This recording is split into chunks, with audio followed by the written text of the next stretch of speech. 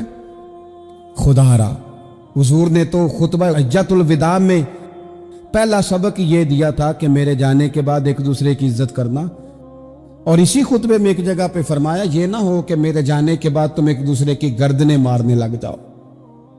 ایک دوسرے کی عزتوں کا خیال کرنا، پاس کرنا۔ مسلمانوں، میرے عزیز بھائیوں، بزرگوں، عزتوں کا دفاع شروع کریں۔ قرآن حکیم نے ارشاد فرمایا ہے کہ وَلِلَّهِ عَلَى النَّاسِ حِجُّ الْبَيْتِ مَنِ اسْتَطَاعَ إِلَيْهِ سَبِيلًا، فرمایا اللہ کے لیے لوگوں پر اس گھر کا حج کرنا ہے جو اس تک پہنچنے کی طاقت رکھتا ہے۔ اس پر اس گھر کا حج فرض ہے جو اس تک پہنچنے کی طاقت رکھتا ہے، جو مال رکھتا ہے، ہمت رکھتا ہے، وہ یہاں آئے گا۔ حج بنیادی طور پر ایک عاشقانہ عبادت ہے، ایک عاشقانہ عبادت ہے۔ کچھ عبادتیں ایسی ہوتی ہیں جو مالی ہوتی ہیں، اور کچھ ایسی ہوتی ہیں جو بدنی ہوتی ہیں۔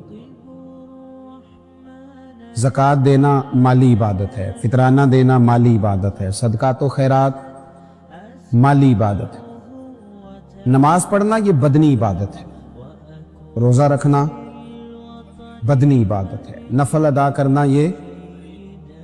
حج وہ عظیم نعمت ہے، وہ عبادت ہے جو مرکب ہے، مال بھی خرچ ہوتا ہے اور وجود کی طاقت بھی لگتی ہے، مالی بھی ہے اور بدنی بھی ہے۔ اور نبی رحمت نور مجسم شفیع معظم صلی اللہ تعالی علیہ وآلہ وسلم نے ارشاد فرمایا ہے، حضور علیہ السلام فرمانے لگے کہ جو مال تم حج پہ خرچ کرتے ہو، اللہ تبارک و تعالیٰ تمہیں ایک ایک روپے پر کئی ہزار کا اجر عطا فرماتا ہے۔ اور ایک حدیث میں یوں بھی ارشاد فرمایا کہ ان کے ایک درم پر اللہ تعالیٰ جو حج پر مال خرچ ہوتا ہے 10 لاکھ کا اجر عطا فرماتا ہے، 10 لاکھ کا۔ تو حج مالی عبادت بھی ہے اور حج بدنی عبادت بھی ہے۔ اب حج میں آپ یہ دیکھیے کہ انسان کو ملتا کیا ہے، میسر کیا ہوتا ہے، اس نے کرنا کیا ہے۔ یہاں سے جب انسان چلتا ہے حج کے لیے تو وہ پوری دنیا میں آپ گھوم کے دیکھ لیں، مسلمان جہاں جہاں بھی رہتے ہیں ان کا لباس پہننے کا انداز الگ ہے، گفتگو کرنے کا انداز الگ ہے۔ اہل عرب میں بھی اب یہ ہوا ہے کہ مختلف علاقوں میں عربی بولنے کے انداز مختلف ہو گئے، مختلف جگہ پہ عربی مختلف انداز میں بولی جاتی۔ ہمارے ہاں آپ دیکھ لیں پاک و ہند میں اردو بولنے کا اسٹائل مختلف جگہوں کا مختلف ہے، لباس پہننے کا انداز بھی سب جگہوں کا اپنا اپنا ہے۔ اب جب آپ کو حج کے لیے جانا ہے تو اللہ تبارک و تعالیٰ نے سب سے کہا کہ لباس ایک جیسا پہننا، تم کروڑ پتی ہو یا ارب پتی ہو یا کھرب پتی ہو، تم نے 2 چادریں، ایک تہمت باندھ لو، ایک اوپر اوڑھ لو، ایک طرح کا۔ اور لطف کی بات یہ ہے کہ سلا ہوا نہیں ہونا چاہیے۔ اگر سفید لباس کی اجازت دی جاتی اور 2 چادروں کی دی جاتی تو سب اپنی اپنی مرضی کا سلا لیتے، سلا ہوا نہیں ہونا چاہیے۔ ایک کی تہمت باندھ لو، ایک اوڑھ لو، اپنے اپنے لباس چھوڑو، ایک لباس میں آ جاؤ۔ اور اب تم نے اپنی اپنی بولی نہیں بولنی، بلکہ کہنا کیا ہے، لبیک اللہم لبیک لبیک لا شریک لک لبیک ان الحمد والنعمت لک والملک لا شریک لک لبیک، یہ تم نے کہنا ہے، اپنی اپنی بولی نہیں بولنی۔ ایک لباس، ایک انداز گفتگو، عربی بولنی ہے تو اس میں وظیفہ بھی ایک ہے سب کا، لبیک اللہم لب، ایک وظیفہ، ایک انداز، اس ایک ترتیب کے ساتھ تم کو آگے بڑھنا ہے، اور اسی ایک مرتب ترتیب کے ساتھ تمہیں اللہ تبارک و تعالیٰ کی بارگاہ عالی مرتبت میں حاضر ہونا ہے۔ کرنا کیا ہے؟ بیت اللہ شریف جانا ہے، فرمایا ہاں وہاں بھی جانا ہے، لیکن اس کے بعد نہ کھلے میدان ہے،